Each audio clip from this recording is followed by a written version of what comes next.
ഹർഷേ, രാഹുൽ മാങ്കൂട്ടം കേസിന്റെ ചർച്ചകൾ ഇങ്ങനെ നീണ്ടുപോയിക്കൊണ്ടിരിക്കുകയാണ്. അതിനകത്തിൽ തന്നെ എല്ലാ തവണത്തെയും പോലെ ഈ പറയുന്ന ലൈംഗിക പരാതികളൊക്കെ വരുന്ന സമയത്ത് അവനൊപ്പം നിൽക്കുന്ന കുറേയധികം മനുഷ്യരുണ്ട്. അല്ലെങ്കിൽ അതിനകത്തിൽ പലപ്പോഴും മെൻസ് അസോസിയേഷന്റെ അപ്പുറത്തേക്കും ചില ആൾക്കാരെ വരുന്നത് നമ്മൾ കണ്ടിട്ടുണ്ട്. രാഹുൽ കേസിലാണെങ്കിൽ ഒരുപാട് സ്ത്രീകളാണ് അവനൊപ്പം വരുന്നത്. ഇപ്പോ അടുത്തിടയില് ചർച്ചയായിക്കൊണ്ടിരിക്കുന്ന കുറേയധികം കാര്യങ്ങളുണ്ട്. ഇപ്പൊ ഈ പരാതിക്കാരി രാഹുൽ മാങ്കൂട്ടത്തിലിനെ റേപ്പ് ചെയ്ത രീതിയിലാണ് പുറത്തേക്ക് വരുന്ന റിപ്പോർട്ടുകൾ. അങ്ങനെ രാഹുലിനെ റൂമിലേക്ക് വിളിച്ചു വരുത്തി റേപ്പ് നടക്കുകയായിരുന്നു ഈ കേസുകളിലൊക്കെ. അതെ, ഇപ്പോൾ കഴിഞ്ഞ ദിവസം ഈ കേസുമായി ബന്ധപ്പെട്ടുകൊണ്ട് പുറത്തു വന്ന ചില ആളുകൾ ഇതിനെ ന്യായീകരിക്കുന്ന ഒരു സാഹചര്യം നമ്മൾ കണ്ടിരുന്നു. അതിനകത്ത് അവർ പറയുന്നുണ്ട്, റൂം എടുത്തത് പെൺകുട്ടിയാണ്, അവള് തന്നെ റൂം എടുത്ത് രാഹുലിനെ വിളിച്ചു വരുത്തിയിട്ട് പിന്നീട് എങ്ങനെയാണ് രാഹുൽ പീഡിപ്പിച്ചു എന്ന് പറയുന്നത്. ഇതാണ് പലരും ചോദിക്കുന്ന ചോദ്യം എന്ന് പറയുന്നത്. ഒന്ന് ആലോചിച്ച് നോക്കൂ, ആ പെൺകുട്ടി കൃത്യമായി പറയുന്നുണ്ട് യഥാർത്ഥത്തിൽ എന്താണ് അവിടെ സംഭവിച്ചിട്ടുള്ളത്. രാഹുൽ നിർദ്ദേശിച്ച പ്രകാരമാണ് അവിടെ പോയി റൂം എടുത്തിട്ടുള്ളതും അതിനുശേഷം അവിടെ വെയിറ്റ് ചെയ്യാൻ പറഞ്ഞു. 15 മിനിറ്റിന് ശേഷം രാഹുൽ എത്തിയെന്നാണ് പറയുന്നത്. ഇപ്പോൾ അവനൊപ്പം എന്ന് പറയുന്ന ഒരു വിഭാഗം ആളുകൾ വലിയ രീതിയിൽ സോഷ്യൽ മീഡിയയിലും വലിയ മെയിൻ സ്ട്രീം മാധ്യമങ്ങളും ചർച്ച ചെയ്യുന്ന ഒരു പേരാണ് ശ്രീനാദേവി കുഞ്ഞമ്മ. ഈ പറയുന്ന ശ്രീനാദേവി കുഞ്ഞമ്മ പറയുന്നുണ്ട്, പ്രതിസന്ധി ഘട്ടങ്ങൾ തരണം ചെയ്യാൻ അതിജീവിതന് നമ്മൾ എടുത്ത് ശ്രദ്ധിക്കണം, അതിജീവിതന് സാധിക്കട്ടെ എന്നുള്ളത്. എപ്പോഴും ഈ ഒരു കേസ് തെളിയുന്നത് വരെ അല്ലെങ്കിൽ രാഹുലിനെതിരെ മാധ്യമങ്ങൾ എല്ലാ കഥകൾ പടർത്തി വിടുന്ന സാഹചര്യങ്ങളിലെല്ലാം തന്നെയും അവനൊപ്പം ഇതാണ് ടാഗ് ലൈൻ ആയിട്ട് വരുന്നത്. നമ്മളൊക്കെ അവൾക്കൊപ്പം അല്ലെങ്കിൽ ഇവൾക്കൊപ്പം അല്ലെങ്കിൽ അതിജീവിതയ്ക്കൊപ്പം എന്നൊക്കെ പറയുമ്പോൾ ചിലർ അവനൊപ്പം എന്ന് പറഞ്ഞുകൊണ്ട് രംഗത്ത് വരുന്നു. പക്ഷേ ഒരു തവണ പരാതി വന്നാൽ അല്ലെങ്കിൽ 2 തവണ പരാതി വന്നാൽ നമുക്ക് ചിലപ്പോൾ മനസ്സിലാക്കാൻ സാധിക്കും അതെ ഫാബ്രിക്കേറ്റഡ് ആണെന്നുള്ളത് സംശയിക്കുന്നതിൽ തെറ്റില്ല. 4, 5, 6, 7 തവണ ഇത്തരത്തിൽ തുടർക്കഥയായി പരാതി വരുമ്പോൾ അതിന് പിന്നാലെ ഇത്രയും തെളിവുകളുമായി മുന്നോട്ട് വരുമ്പോൾ ഓരോരുത്തരും അവരവർക്ക് അനുഭവിച്ച ഓരോ കാര്യങ്ങളും ചെറിയ ചെറിയ മൈന്യൂട്ട് ആയിട്ടുള്ള കാര്യങ്ങൾ പോലും ഓർത്തെടുത്ത് പറയുമ്പോൾ അതിനപ്പുറത്തേക്ക് രാഹുൽ മാങ്കൂട്ടത്തിൽ അതൊന്നും നിഷേധിക്കാതിരിക്കുന്ന സാഹചര്യത്തിലോളം നമുക്ക് രാഹുലിനെ തെറ്റുകാരനായി തന്നെ കാണാൻ സാധിക്കുള്ളൂ. ഇതിനു മുൻപ് ഈ പറയുന്ന പെൺകുട്ടികൾ ആദ്യമൊക്കെ ആരോപണമായി മുന്നോട്ട് വന്നപ്പോൾ രാഹുൽ പറഞ്ഞു നിയമപരമായി മുന്നോട്ട് പോകട്ടെ. അപ്പോൾ ഞാൻ ഉൾപ്പെടെയുള്ള നമ്മുടെ ചാനലിൽ തന്നെ പലരും രാഹുലിനെ അനുകൂലിച്ചുകൊണ്ട് വീഡിയോ ചെയ്തിട്ടുള്ളതാണ്.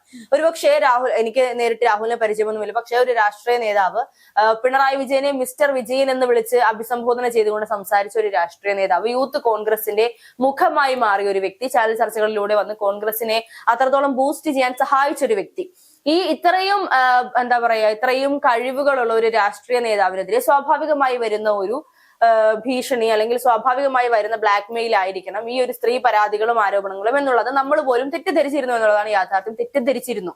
പക്ഷേ പിന്നീട് അത് ഒരു തുടർക്കഥയായി ഒന്നിലധികം ആരോപണങ്ങൾ വരുമ്പോൾ പിന്നീട് അത് പരാതികളാകുമ്പോൾ ഈ പരാതികളിൽ ഓരോന്നിനും അത്രത്തോളം പ്രാധാന്യമുണ്ട് അല്ലെങ്കിൽ ഓരോന്നിനെയും സത്യസന്ധത പുറത്തു വരുന്ന ഒരു സാഹചര്യം വന്നപ്പോഴാണ് നമുക്ക് യഥാർത്ഥത്തിൽ രാഹുൽ മാങ്കൂട്ടത്തിൽ ഒരു സൈക്കോയാണോ എന്ന് പോലും സംശയിക്കുന്ന ഒരു നിലയിലേക്ക് എത്തിയത്. പക്ഷെ ഇപ്പോഴും എങ്ങനെയാണ് ഈ പറയുന്ന സ്ത്രീകൾ അല്ലെങ്കിൽ അമ്മമാർ അല്ലെങ്കിൽ സഹോദരിമാർ അല്ലെങ്കിൽ പെൺകുട്ടികൾ രാഹുലിനെ ഇപ്പോഴും അംഗീകരിക്കുന്നത് അല്ലെങ്കിൽ അനുകൂലിക്കുന്നത് എന്നുള്ളത് നമുക്ക് മനസ്സിലാക്കാൻ സാധിക്കുന്നു. ഒന്നാമത്തെ കാര്യം, പല കമന്റ് സെക്ഷനിലാത്തലും കാണുന്ന ഒരു കാര്യമാണ്, അവനൊരു ആൺകുട്ടിയാണ്. അവൻ കഴിഞ്ഞ ദിവസം ഞാൻ ഒരു ചർച്ചയിലൂടെ പറഞ്ഞൊരു കാര്യമാണ്, അവനൊരു ആൺകുട്ടിയാണ്, അതേപോലെ അവൻ ഗർഭം ആക്കി കൊടുത്തില്ലേ, അതിനവനൊരു കഴിവുണ്ട്, അവന്റെ കഴിവ് അവൻ തെളിയിച്ചതാണ്. അതുകൊണ്ട് നമുക്ക് അവനെ അംഗീകരിക്കാതിരിക്കാൻ പറ്റില്ല. പക്ഷെ ഈ റൂമിൽ പോയി കിടന്നു കൊടുത്ത സ്ത്രീകൾക്കാണ് പ്രശ്നം, നിങ്ങളാണ് പ്രശ്നം. ഞാൻ ഈ കണ്ടിട്ടുള്ള ഈ പറയുന്ന 3 കേസുള്ള സ്ത്രീകളും ഒന്നിൽ കൂടുതൽ അല്ലെങ്കിൽ ഇപ്പൊ രാഹുൽ മാങ്കൂട്ടത്തിനെതിരെ പരാതി ഇപ്പൊ ഒരു വിക്ടിം ഗ്രൂപ്പ് വരെ ഉണ്ടെന്നാണ് കേട്ടിട്ടുള്ളത്. അതിനകത്ത് 30-ലധികം ആൾക്കാര് ജോയിൻ ചെയ്തിട്ടുള്ള ഒരു വിക്ടിം ഗ്രൂപ്പാണ്. അത്രയും അധികം ആൾക്കാരോടൊപ്പം കിടന്നിട്ടുള്ള രാഹുൽ മാങ്കൂട്ടമാണോ ഒരു പ്രോസ്റ്റിറ്റ്യൂട്ട്, അതോ ഈ പറയുന്ന സ്ത്രീകളാണോ? ഇവരൊന്ന് ചിന്തിക്കുക. ഇപ്പൊ ഈ അവരൊപ്പമല്ല അവൾക്കൊപ്പമല്ല സത്യത്തിനൊപ്പം അതിജീവിതൻ എന്നൊക്കെ രാഹുൽ മാങ്കൂട്ടത്തിൽ വിശേഷിപ്പിച്ച ആൾക്കാരുണ്ടല്ലോ.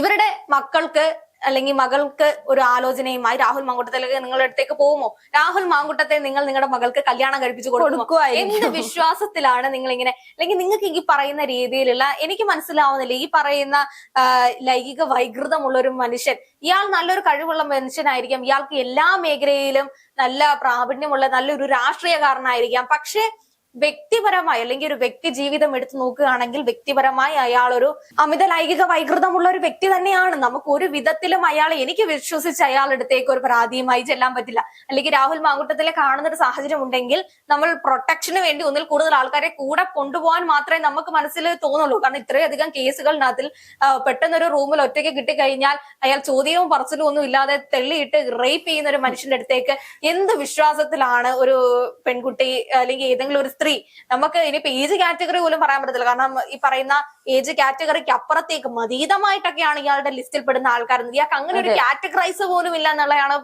ഒരു രീതി. നമ്മൾ എന്ത് വിശ്വാസമാണ് ഇവിടെ ചിലര് പറയുന്നുണ്ട് രാഹുൽ മാങ്കൂട്ടത്തിൽ സെലക്റ്റീവ് ആണ്. എന്ത് സെലക്റ്റീവ് ആണ്? ഞാൻ കഴിഞ്ഞ ദിവസം ഇതേപോലെ നമ്മുടെ മറ്റൊരു സബഡിറ്റോട് സംസാരിച്ചപ്പോൾ അദ്ദേഹത്തോട് ഞാൻ ചോദിച്ചു, ഇത്രയും ആളുകളും ഇത്രയും സ്ത്രീകളുമായി ഇത്തരത്തിൽ ലൈംഗിക ബന്ധത്തിൽ ഏർപ്പെടുമ്പോൾ എയ്ഡ്സ് പോലെയുള്ള അസുഖങ്ങൾ വരാനുള്ള സാധ്യതകൾ നമുക്ക് തള്ളിക്കളയാൻ സാധിക്കില്ലല്ലോ. 1 2 പേരാണെങ്കിൽ കുഴപ്പമില്ല, പക്ഷെ ഇത് ഒരുപാട് ആളുകളല്ലേ, അതും കല്യാണം കഴിഞ്ഞവരും കല്യാണം കഴിയാത്തവരും പോക്സോ കേസ് ഉൾപ്പെടെ വരാൻ സാധ്യതയുണ്ടെന്നാണ് നമുക്ക് പുറത്തുനിന്ന് ലഭിക്കുന്ന വിവരങ്ങളിൽ നിന്ന് അറിയാൻ സാധിക്കുന്നത്. വീട്ടിൽ കയറി കടന്നു പിടിച്ചെന്നൊക്കെ കേൾക്കുന്നുണ്ട്. ഇങ്ങനെ അതും ചെറിയ കുട്ടിയൊക്കെ 16 17 വയസ്സുള്ള പെൺകുട്ടികളെയൊക്കെ ഇത്തരത്തിൽ മോശമായി നോക്കുന്നുണ്ട്, പെരുമാറിയിട്ടുണ്ടെന്നൊക്കെ പറയുമ്പോൾ നമുക്ക് അതിജീവിതനാകുന്നത് ഏത് രീതി? ഇയാൾ ഓരോ കേസും അതിജീവിക്കുന്ന വെച്ചിട്ടാണോ ഇയാൾ അതിജീവിതൻ എന്ന് പറയുന്നത്? അത് ഓരോ പീഡന പരമ്പരയും ഇങ്ങനെ മുന്നേറി പോകുന്നതിനെയാണോ പറയുന്നത്? ഇയാളോട് രാഹുൽ മാങ്കൂട്ടം എന്ന് പറയുന്ന രാഷ്ട്രീയക്കാരനോട് ഈ പറയുന്ന വാർത്താ മാധ്യമങ്ങൾക്കൊന്നും വ്യക്തിപരമായി ഒരു പ്രശ്നവുമില്ല. അതാണ് സത്യാവസ്ഥ. ഇയാൾ ചെയ്ത ഈ പറയുന്ന പ്രശ്നങ്ങൾ, ഇയാൾ ചെയ്തിട്ടുള്ള ഈ പറയുന്ന ലൈംഗിക ചേഷ്ടകളോടും അല്ലെങ്കിൽ ഈ രീതി ഈ സമീപനങ്ങളോടും മാത്രമാണ് പ്രശ്നമുള്ളത്. അത് ഇവരൊന്ന് മനസ്സിലാക്കുക. രാഹുൽ മാങ്കൂട്ടത്തിന്റെ രാഷ്ട്രീയ ജീവിതം അവസാനിപ്പിക്കാൻ വേണ്ടി ഫാബ്രിക്കേറ്റ് ചെയ്തതാണെന്ന്. ഇത്രയധികം സ്ത്രീകളെ നമുക്ക് ഫാബ്രിക്കേറ്റ് ചെയ്ത് കൊണ്ടുവരേണ്ട ആവശ്യമില്ല. ഹർഷയ്ക്ക് തോന്നുന്നുണ്ടോ റേപ്പ് എന്ന് പറയുന്നത് ഒരു എന്താ പറയാ ഒരു ക്രെഡിറ്റ് ആണെന്ന് തോന്നുന്നുണ്ട്? എന്നെ ഒരാൾ റേപ്പ് ചെയ്തു എന്ന് പറഞ്ഞിട്ട്, അല്ലെങ്കിൽ ആ ഒരു FIR ഒക്കെ ഒന്ന് വായിച്ചു നോക്കണം. അത്ര രീതിയിൽ ഇപ്പൊ എന്നെ ഒരാൾ അത്രയും ഉപദ്രവിച്ച അതെനിക്ക് ഒരു ക്രെഡിറ്റ് ആണോ? ഈ 30 വയസ്സുള്ള അല്ലെങ്കിൽ 35 വയസ്സുള്ള അതിന്റെ ആ ഒരു കാറ്റഗറിയിലുള്ള സ്ത്രീകൾക്ക് വീണ്ടും അവർ സമൂഹത്തിൽ ജീവിക്കുന്ന ആൾക്കാരാണ്. അനുഭവം അച്ഛനുണ്ട്, അമ്മയുണ്ട്, ഫാമിലി ഉണ്ട്. ആ ഒരാള് വന്നിട്ട് വെറുതെ പറയാണ് ഞങ്ങളെയൊക്കെ റേപ്പ് ചെയ്തെന്ന്. ഒരു സ്ത്രീ അല്ല, 2 സ്ത്രീ അല്ല, 3 സ്ത്രീ, ഇവരൊക്കെ ക്രെഡിറ്റ് ആയിട്ടാണോ എന്ന് പറയുന്നത്? രാഹുൽ മാങ്കൂട്ടം അത്ര വലിയൊരു ഈ പറയുന്ന രാഹുൽ റേപ്പ് ചെയ്തു എന്ന് പറയുന്നത് കേൾക്കാൻ മാത്രം സുഖമുള്ള ഒരു വലിയൊരു വ്യക്തിയൊന്നും അല്ല രാഹുൽ മാങ്കൂട്ടത്തിൽ. അല്ലെങ്കിൽ പിന്നെ അതിന് അംഗീകാരമായി കാണുന്നു രാഹുലിനെ പോലെ ഒരാൾ എന്നെ റേപ്പ് ചെയ്തു എന്നൊക്കെ പറയുന്നത് അത്രത്തോളം. നമ്മുടെ കമന്റ് സെക്ഷനിൽ വന്നതിന് ഒരു കമന്റ് ആണ്. അപ്പൊ എനിക്ക് തോന്നി ഈ പറയുന്ന ഇപ്പൊ ഈ അവനൊപ്പം നിൽക്കുന്ന ആൾക്കാരൊക്കെ ആ ഒരു ബേസ്, ഞാൻ ആ കമന്റ് പറയുന്നതാണെന്ന്, നിങ്ങൾ രാഹുൽ മാങ്കൂട്ടത്തിനെ ഒന്ന് പോയി തനിച്ച് കാണുക. അവനെ കാണുമ്പോൾ തന്നെ നിങ്ങൾ സ്ത്രീകളിൽ ഒരു കാമാസക്തി ഉണരും. അവന്റെ ലിംഗം കണ്ടാൽ തന്നെ നിങ്ങൾക്കൊന്ന് സെക്സ് ചെയ്യാൻ തോന്നും എന്നായിരുന്നു ആ ഒരു കമന്റ്. അപ്പൊ ഇത്ര സപ്പോർട്ടീവ് ആയിട്ടുള്ള ആൾക്കാരെ എനിക്ക് തോന്നുന്നു ഇവരും ആ കാറ്റഗറിയിലായിരിക്കാം. രാഹുൽ മാങ്കൂട്ടത്തിനെ കാണുമ്പോൾ അവൻ നല്ലൊരു പുരുഷനാണ്, അവരോടൊപ്പം സെക്സ് ചെയ്ത് കഴിഞ്ഞാൽ കാമാസക്തി ഉണരുന്നതായിരിക്കാം ഇവരൊക്കെ. അതുകൊണ്ടായിരിക്കാം മറ്റു ചില വാർത്തകൾ പ്രകാരമാണെങ്കിൽ ഈ പറയുന്ന പെൺകുട്ടികളോട് മാത്രമല്ല രാഹുൽ ആൺകുട്ടികളോടും ബന്ധമുണ്ടെന്നൊക്കെയാണ് അറിയാൻ. പ്രധാനമായിട്ടും ഈ പറയുന്ന രാഹുൽ മാങ്കൂട്ടം ചർച്ചകൾ കാണുന്ന അല്ലെങ്കിൽ ഈ ഇത്തരത്തിൽ രാഹുലിനെ രാഹുലിനെ എന്ത് പറഞ്ഞാലും ഒന്ന് തെറി വിളിക്കുന്ന ആൾക്കാർ അറിയുക, രാഹുലിനെ കാണുമ്പോൾ കാമാസക്തി ഉണരുന്ന നിങ്ങൾക്ക് ഉണരുന്നുണ്ടാകാം, നമുക്ക് ഉണരുന്നില്ല. നമുക്ക് അയാളെ കാണുമ്പോൾ നമുക്ക് ഒരാളെ കാണുന്ന സമയത്ത് നല്ല രീതിയിൽ ഗർഭം ധരിപ്പിക്കുന്ന ഒരാളോട് എപ്പോഴും പോകുന്ന കാമാസക്തി പോകുന്ന രീതിയിൽ നമ്മൾ സെക്ഷൽ പെർവേർട്ടുകൾ അല്ലാത്തത് കൊണ്ട് തന്നെ അയാൾ ഇങ്ങനത്തെ ഒരു ചേഷ്ടകൾ ചെയ്യുമ്പോൾ നമ്മൾക്ക് വിമർശിക്കാൻ തോന്നും. അത് വിമർശിക്കാൻ തോന്നാത്ത നിങ്ങളുടെ പ്രശ്നം. നിങ്ങൾ അതേ കാറ്റഗറി ഉള്ളതുകൊണ്ട് നിങ്ങൾക്ക് അങ്ങനെയൊന്നും തോന്നില്ല. ഞങ്ങൾക്ക് അയാളെ കാണുമ്പോൾ കാമാസക്തി ഉണരുന്നില്ല, അയാളുടെ ലിംഗം കാണാനോ അല്ലെങ്കിൽ അതിൽ നിന്ന് ഗർഭം ധരിക്കാനോ ഞങ്ങൾക്ക് നിലവിൽ താല്പര്യമില്ല. താല്പര്യമുള്ള ആൾക്കാർ അയാളെ സമീപിക്കുക. എന്തായാലും ജയിലിൽ നിന്ന് ഇറങ്ങുമല്ലോ. ഇറങ്ങുന്ന സമയത്ത് ചെന്ന് താല്പര്യം പ്രകടിപ്പിക്കുക. അയാൾക്ക് സന്തോഷമുള്ള ഒരു കാര്യം തന്നെയാണ് ഗർഭം ധരിക്കുന്നത്. അതോടൊപ്പം തന്നെ ഗർഭം ധരിച്ചു കഴിഞ്ഞാൽ അയാൾ ബ്ലോക്ക് ആക്കി പോകും. ആ ഒരു സാഹചര്യം കൂടെ നിങ്ങൾ മാനേജ് ചെയ്യാനുള്ള ഒരു രീതി ഉണ്ടാവുക. അതേപോലെ ഇനി ആർക്കെങ്കിലും ഒക്കെ ഈ പറയുന്ന രാഹുലിനെ സപ്പോർട്ട് ചെയ്യുന്ന സ്ത്രീകൾക്കൊക്കെ പെങ്ങന്മാരുണ്ടെങ്കിൽ കെട്ടിച്ചു കൊടുക്കാൻ ശ്രമിക്കുക. അതേപോലെ മക്കൾ ഉണ്ടെങ്കിൽ സപ്പോർട്ട് ചെയ്യുന്ന ആൾക്കാരെ മാത്രമാണ്. മക്കളുണ്ടെങ്കിൽ അയാൾക്ക് കല്യാണം കഴിപ്പിച്ചു കൊടുക്കുക. ചിലപ്പോൾ ഈ പ്രശ്നം അവിടെ കൊണ്ട് തീരുമായിരിക്കാം. അല്ലെങ്കിൽ അയാളെ പിടിച്ച് വീട്ടിൽ കെട്ടിയിടുക. ആ ഒരു ചികിത്സ കിട്ടുന്നത് വരെ നമ്മൾ രാഹുൽ മാങ്കൂട്ടത്തിന്റെ ഈ ഒരു രീതിക്ക് എതിര് തന്നെയാണ്. നമ്മൾ വീണ്ടും സംസാരിക്കുന്നത്.